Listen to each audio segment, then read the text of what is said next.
ஐப்பசி பௌர்ணமி அன்னாபிஷேகம். உலகிற்கே படியளக்கும் ஈசனுக்கு நடைபெறும் சிறப்பான நிகழ்வு அன்னாபிஷேகம். அனைத்து சிவன் கோவில்களிலும் அன்னாபிஷேகம் நடைபெறும் என்றாலும் உலகிலேயே மிகப்பெரிய சிவலிங்கமான தஞ்சை பெரிய கோவிலில் இருக்கும் ஆவடியாருக்கு நடத்தப்படும் அன்னாபிஷேகம் தனிச்சிறப்பு வாய்ந்ததாகும். வருடத்திற்கு ஒரு முறை ஐப்பசி மாத பௌர்ணமி என்று இது நிகழ்கிறது.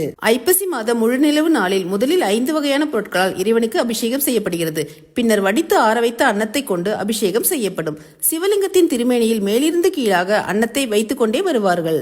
அபிஷேகத்தின் போது அப்பம், வடை உள்ளிட்ட பலகாரங்களையும் காய்கறி கனி வகைகளையும் கொண்டு அலங்காரம் செய்வதும் மாலையாக அணிவிப்பதும் வழக்கமாய் இருக்கிறது. அதன் பின்னர் ருத்திரம், சமகம் போன்ற மந்திரங்களின் பாராயணம் நடைபெறும். 1 நாழிகை மணி நேரம் முடிந்த பின்பு அன்னத்தை அகற்றி 5 வகை பொருட்களை கொண்டு அபிஷேகம் நடைபெறும். லிங்கத்தின் மீது இருக்கும் அன்னத்தை விடுத்து மற்ற இடங்களில் இருக்கும் அன்னம் பிரசாதமாக கொடுக்கப்படுகிறது. மற்ற பகுதியில் இருக்கும் அன்னம் நீர்நிலைகளில் சிற்றுயிர் முதல் அனைத்து ஜீவராசிகளுக்கும் சென்றடைவதற்காக கரைக்கப்படுகிறது. அன்னாபிஷேகம் கண்டவர்களுக்கு சொர்க்கம் நிச்சயம் என்பதும் கோடி சிவலிங்கங்களை தரிசித்த புண்ணியமும் கிடைக்கும்.